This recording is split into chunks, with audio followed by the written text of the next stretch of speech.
Hi friends, நான் எல்லோரும் நல்லா இருக்கீங்களா? நான் உங்கள் வசந்தி அம்மா பேசுகிறேன். நீங்கள் நல்லா இருப்பீங்கன்னு நினைக்கிறேன். நாங்களும் நல்லா இருக்கிறோம். வாங்க வீடியோக்குள்ளே போகலாம். எங்கள் சேனலுக்கு ஆதரவு கொடுங்க. அம்மாவுக்கு என்றைக்கும் உங்களுக்கு கடமைப்பட்டிருக்கேன். வாங்க போகலாம். என்ன பொறுமை. வாங்க முதல்ல கூட்டு எப்படி செய்யலான்னு பார்த்துடலாம். பூசணிக்காய் கூட்டுக்கு ஃபஸ்ட்டு இன்றைக்கி நம்ம வீட்டில் ரெசிபி வந்து புடிகரண குழம்பு பூசணிக்காய் கூட்டு. வாங்க எப்படி செய்யலான்னு பார்க்கலாம். முதல்ல பாசிப்பருப்பு. முதல்ல நம்ம கூட்டுக்கு வேக போட்டு நம்ம அடுத்தது கருணக்கிழங்கு புளிக்குழம்பு எப்படி செய்யலான்னு பார்க்கலாம். வாங்க. பாசிப்பருப்பு போட்டிருக்கேன், பூசணிக்காய் பாருங்க, ஒரு தக்காளி, ஒரு 10 சின்ன வெங்காயம், ஒரு 3 பச்சை மிளகாய். இதை போட்டு நம்ம வேக விட்டுருவோம். ஏன்னா பூசணிக்காய் தண்ணி இருக்குது, நம்ம லிமிட்டாக விட்டால் போதும். போட்டுட்டு மஞ்சள் பொடி, இது எல்லாமே நம்ம வீட்டில் செஞ்சது தான். மஞ்சள் பொடி கூட, மஞ்சள் பொடி, கொஞ்சம் பெருங்காய பொடி, அந்த தேங்காய் எண்ணெய் வாசனை வந்து நம்ம விட்டோம்னா தான் அந்த கூட்டு வெந்து வரப்போ நல்லாயிருக்கும். அடுத்தது கொஞ்சம் ஜீரகம் போட்டுருவோம். ஜீரகம் போட்டு இப்போ க்ளோஸ் பண்ணி நாம் வேக விட்டுறலாம். கூட்டு வேக வச்செல்லாம் 2 விசில் எடுத்தால் போதும், நல்லா வெந்துடும். வாங்க இதை வேக போட்டு நம்ம கருணக்கிழங்கு புளிக்குழம்புக்கு ஸ்டார்ட் பண்ணலாம். வாங்க ஃப்ரெண்ட்ஸ், கருணக்கிழங்கு புளிக்குழம்புக்கு ஒரு பேஸ்ட்டுக்கு நம்ம கொஞ்சம் வதக்கி அரைச்சிக்கலாம். ஒரு ஃபேன் வச்சுக்கிறேன் அடுப்பில், ஸ்டவ் பற்ற வச்சுக்கலாம். இதுக்கு நம்ம கருணக்கிழங்கு புளிக்குழம்பு வந்து நல்லெண்ணெயில் தான் செய்ய போகிறோம். வதக்கிறதுக்கு மட்டும் நான் வந்து கோல்டு வின்னர் யூஸ் பண்ணியிருக்கேன்.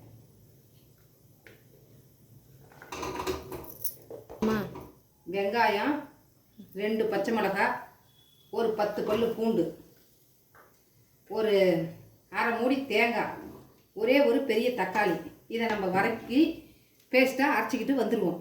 அடுத்தது வந்து நம்ம என்னான்னு பார்த்துடலாம். இது வதங்கிட்டோம். ஸ்பூன் எடுத்துகிட்டு வந்துடுறேன்.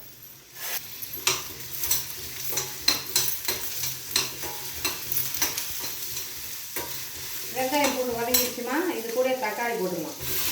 வெங்காயம் பூண்டு பச்சை மிளகாய் வதங்கிடுச்சு, தக்காளி போட்டுக்கலாம். ஏன்னா நம்ம இதை வதக்கி பேஸ்ட்டாக அரைச்சிட்டு வந்து திரும்ப நம்ம விசில் தான் உரப்போம். அதனால் நல்லா எல்லாம் அழகாக இதாகிடும், சுற்றி ஆகிடும்.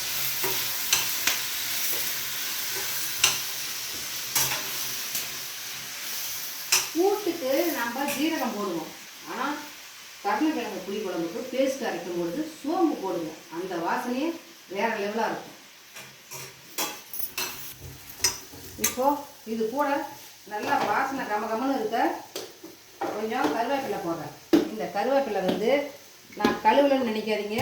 நல்லா நான் கருவேப்பிலையை இனிக்கி நல்லா கட்டி தொங்க விட்டுருவேன். தொங்க விட்டு 1 ஹவர் கழித்து எடுத்தோன்னா பாருங்கள், அப்படி அழகாக இருக்கும். நம்ம எடுத்து அப்படியே யூஸ் பண்ணிக்கலாம். இது ஒரு டிப்ஸு உங்களுக்கு. இனிக்கி விட்டு நீங்கள் அலசக்கூடாது. நல்லா கொத்து கொத்தாக இனிக்கி இந்த மாதிரி இது பண்ணக்கூடாது. கொத்து கொத்தாக இனிக்கி சரடு போட்டு கட்டி உங்கள் வீட்டு துணி காய போடுற கொம்பி இருந்தால் கட்டி தொங்க விட்டுருங்க. நல்லா ஃப்ரெஷ்ஷாக காஞ்சிடும், தண்ணி பூரா இழுத்துடும். அதுக்கப்புறம் நம்ம எடுத்தோம்னா 1 மாதம் ஆனாலும் இந்த டிஷ்ஷு வந்து ரீயூஸபிள் டிஷ்ஷு வந்து அடியில் போட்டுக்கோங்க. மேலே வந்து இந்த டிஷ்ஷு போட்டு அதுக்கு மேலே ரீயூஸபிள் டிஷ் போட்டோம்னா நம்ம சீக்கிரம் எதுவுமே கொத்தமல்லி தலையாகட்டும் இதாகட்டும் கெடாது. நான் அப்படி தான் யூஸ் பண்ணிகிட்ருக்கேன். இது வதங்கிடுச்சுங்க. கூட தேங்காய் போட்டு நல்லா வதக்கலாம்.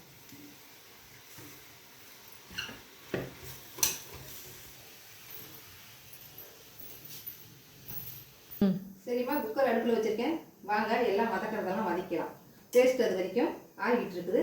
அது வரைக்கும் நம்ம இதெல்லாம் வதக்கி விட்டுருவோம்.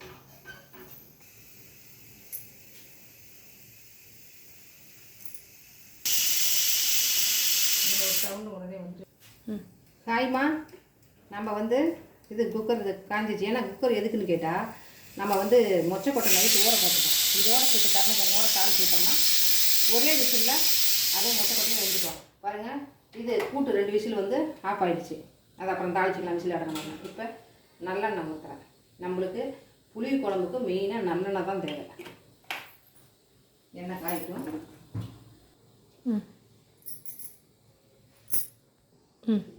எண்ணெய் காய்ஞ்சிடுச்சுமா. இப்போ நம்ம கடுகு போட்டுக்குவோம், உளுத்தம்பருப்பு போட்டுக்குவோம், கடலைப்பருப்பு ஒரு 4 வாசனைக்கு போட்டுக்கலாம்.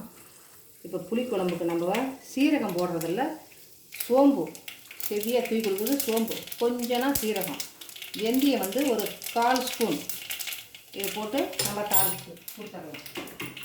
இப்போ ஒரு 4 வெங்காயம் முழுசாக அப்படியே சின்னதாக வச்சுருக்கேன், சின்ன வெங்காயம், அதை போட்டுக்கணும். அதுக்கப்புறம் ஒரே ஒரு குட்டி தக்காளி இந்த தாளிப்புக்கு ஓசரம்,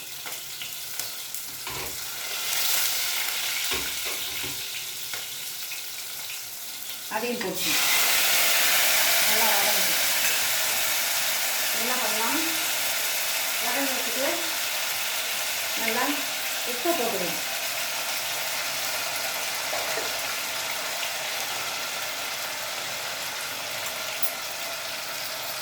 உப்பு போடணும்.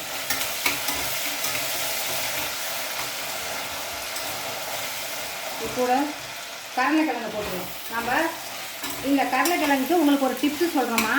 இந்த புளி குழம்புக்கு ஒரு ஹைலைட்டே அது வந்து வீடியோ பார்த்துட்டே வாங்க, அதுக்கு ஒரு பொடி நான் உங்களுக்கு சொல்கிறேன். இப்போ வந்து இந்த கருளைக்கிழங்கு எல்லாமே இப்போ புது கிழங்காக வருது.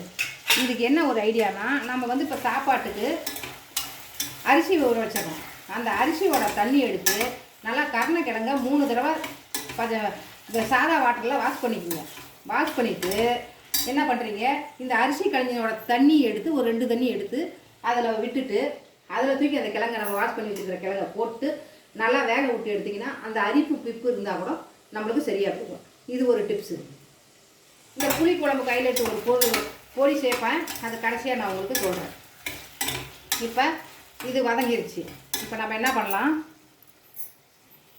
மிளகாத்தூள், இது வந்து காஷ்மீரி மிளகாத்தூள், மிளகாயும் சாதா மிளகாயும் கொடுத்து நான் தனியாக அரைச்சி வச்சுருக்கேன். மஞ்சத்தூள், வீட்டில் அரைச்ச சாம்பார் பொடி ஒரே 1 ஸ்பூன் அந்த வாசனைக்கு. 2வது தனியா தூள் ஒரு சின்ன ஸ்பூனில் 3 ஸ்பூன். ஏன்னு கேட்டால் நம்ம வந்து வதக்கி அரைச்சி வச்சுருக்கிற பேஸ்ட்டே அதிகமாக வரும், அதனால் தனியா தூள் நிறைய போடணுன்ற அவசியம் கிடையாது. பாருங்கள், இதை கொட்டிடுறேன். இது வதங்கட்டும். இதை வதங்கட்டும். இது வதங்கிறதுக்குள்ளார நம்ம என்ன பண்ணலாம், போயிட்டு இது பண்ணிட்டோம். அதே மாதிரி பாருங்கள், இந்த மொச்சக்கொட்டையும் போட்டு இதில் வதக்கிறேன்.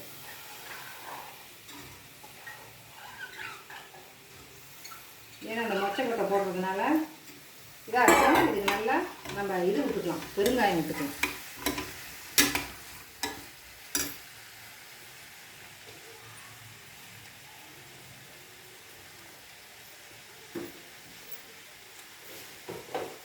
கருவேப்பிலை போட்டுக்கலாம்.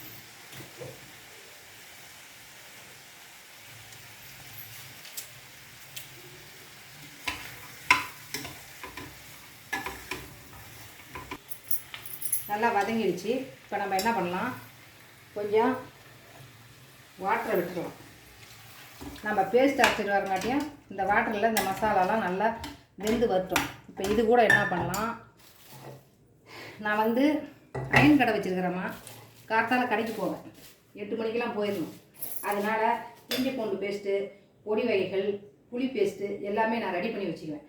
இப்போ இந்த புளி பேஸ்ட்லேருந்து ஒரு 2 ஸ்பூன் விட்டுறலாம். இது நல்லா கொதித்து வரங்காட்டி நம்ம பேஸ்ட்டு அரைச்சிட்டு வந்துடலாம்.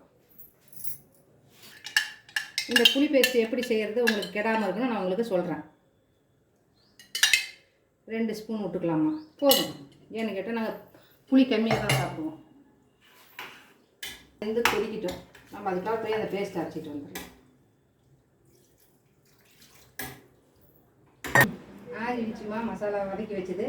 இதில் சோம்பு மேலே போட்டு இப்போ நம்ம இந்த வதக்கி வச்சுருந்த மசாலாவை போட்டு அரைச்சிக்கலாம்.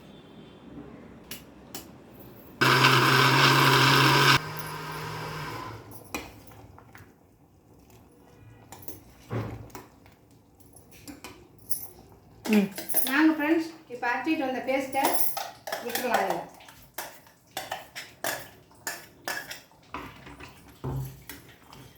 விட்டுட்டு நல்லா கிளறிக்குவோம். நல்லா கொதி வந்த பிறகு நல்லா உப்பு காரமாக நம்ம டெஸ்ட் பண்ணிட்டு ஒரு விசில் விட்டுடலாம். ஒரு விசில் விட்டால் இந்த மசாலாகள்லாம் நல்லா வெந்து நல்லா வாசனைகள் வரும். நம்ம எல்லாம் உப்பு காரம்லாம் செக் பண்ணியாச்சு, இது பண்ணிட்டோம். இதுக்கு வந்து நம்ம எப்போ புளி குழம்பு வச்சாலும் லைட்டாக கொஞ்சம் வந்து காரக்குழம்புக்கு இனிப்பு சேர்த்துக்கிட்டோம்னா டேஸ்ட்டு கூடி வரும். ஒரு இந்த குட்டி ஸ்பூனில் கொஞ்சம் தான். ஏன்னு கேட்டால் மஞ்சத்தூள் இந்த மாதிரி தூளுகள் மிளகாய் தூளுக்கெல்லாம் நம்ம ஸ்பூன் வந்து சின்னதாக போட்டுக்கணும். சடார்னு கை தவறி எள்ளி போட்டோம்னா குழந்தைங்க சாப்பிடாது. நாட்டு சக்கரைமா ஏன்னு கேட்டால் காரக்குழம்புக்கு கொஞ்சம் நம்ம வெள்ளங்கள் நாட்டு சக்கரை போட்டோம்னா அந்த டேஸ்ட்டு கூடி வரும். அதனால் பாருங்கள் இதில் சின்ன ஸ்பூனில் போட்டிருக்கேன். இப்போ அடுத்தது நான் புளிக்குழம்புக்கு மெயினான மசாலான்னு சொன்னோம் பார்த்தீங்களா, அந்த வீட்டையே தூக்குன்னு சொன்னோம் பார்த்தீங்களா, இது எப்படின்னு கேட்டால் வெந்தயமும் சீரகமும் நல்லா வறுத்து வாசனை வர நுணுக்கி போட்டிருக்கேன். புளிக்குழம்புக்கு இதை கடைசியாக போட்டு விட்டு நீங்கள் இது பண்ணி பாருங்கள், அந்த வாசனையே தனியாக இருக்குது. வாங்க இப்போ க்ளோஸ் பண்ணிவிட்டு விசில் வந்தவொடனே நான் உங்களுக்கு காட்டுறேன் திறந்து எப்படி இருக்குது. மூடி போட்டுமா ஒரு விசில், ஏன்னா அந்த மசாலாக்கள்லாம் நல்லா கலந்து வச்சுன்னா நல்லா ஜம்முன்னு வாசனையாக இருக்கும். மூடி போட்டு விசில் விட்டுறேன். போட்டு விசில் போயிடுச்சிங்கம்மா, திறந்து பார்க்கலாம் வாங்க. பாருங்க நல்லா வெந்துருச்சு. என்ன பண்ணுறோம், சைஸாக நல்லா இப்படி கலக்கிடுறோம். ஒன்று நம்ம லைட்டாக வேணா கொஞ்சம் தடுப்புக்கு நம்ம கூட்டை கொஞ்சம் மசிக்கிறோம். மசில் பண்ணிடுங்க. எல்லாம் நல்லா ஜம்முன்னு இதாகிடும். ஏன்னா ரொம்ப குக் பண்ண விட்டோம்னு வச்சுங்க கதன்னு இருக்கு, அந்த டேஸ்ட்டு வராது. நம்ம இப்படி பண்ணிக்கிட்டோம்னா டேஸ்ட்டு வரும். அதிகமாக வேக விடாத காயும் பருப்பும் நல்லா நம்மளுக்கு தெரிகிற மாதிரி இது பண்ணலாம். வேக வைக்கக்குள்ள நம்ம உப்பு போட்டோம்னா நல்லா வெந்து வராதுமா. அதனால நம்ம வந்து மசைக்க மட்டும் உப்பு போட்டுக்கலாம். போட்டாச்சு. இதை கடைஞ்சி விட்டுமா, உப்பு போட்டிருக்கோம்ல, இதை நல்லா அப்படியே ஒரு மசாலா பசி பண்ணி விட்டு இப்போ நம்ம இதுக்கு தாளிப்பு மட்டும் கொடுத்துடலாம். இதுக்கு தாளிப்பு கொடுத்துடலாம். தாளிப்புக்கு நம்ம என்ன பண்ணுறோம், தேங்காய் எண்ணெய் விட்டுக்கிறோம்.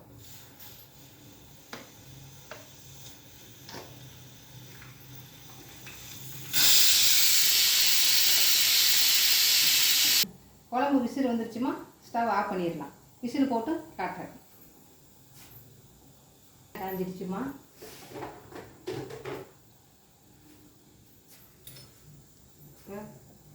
கடுகு போட்டுக்கலாம், கொஞ்சம் உளுந்து போட்டுக்கலாம், கொஞ்சம் சீரகம்.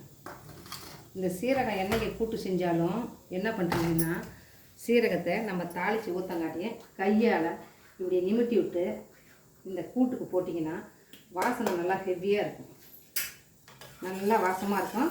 அதை நம்ம எண்ணெயில் போட்டோம்னாலும் அந்த வாசனை அதில் தெரியாது. இது வந்து நம்ம தாளித்து ஊற்றமோ நல்லா கமகமன்னு இருக்கும்.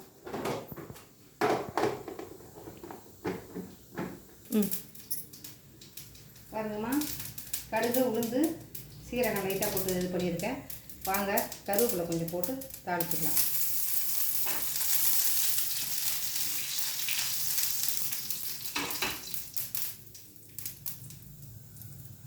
தாளித்து இப்போ நம்ம கூட்டில் விட்டுடலாம்.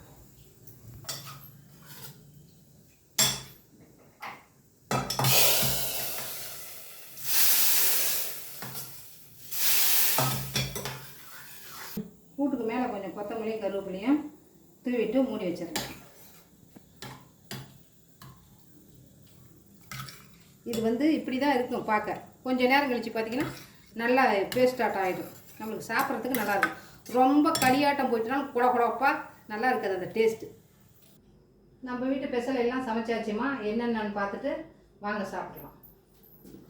பாருங்கள், சுட சுட நல்லா ஆவி பறக்க சாதம் பாருங்க, பாசிப்பருப்பும் பூசணிக்காயும் போட்ட கூட்டு, நல்லா ஜம்முன்னு கருணக்கிழங்கும் மொச்சக்கொட்டையும் போட்ட புளிக்குழம்பு. நம்ம வீட்டு ஸ்பெஷல் இதுதான். வாங்க சாப்பிட்லாம். இந்த சமையல் உங்களுக்கு பிடிச்சிருந்தா லைக் பண்ணுங்கள், ஷேர் பண்ணுங்கள், கமெண்ட் பண்ணுங்கள், சப்ஸ்கிரைப் பண்ணுங்கள். வசந்தி அம்மா சேனலுக்கு ஆதரவு கொடுங்க. வாழ்க வளமுடன்.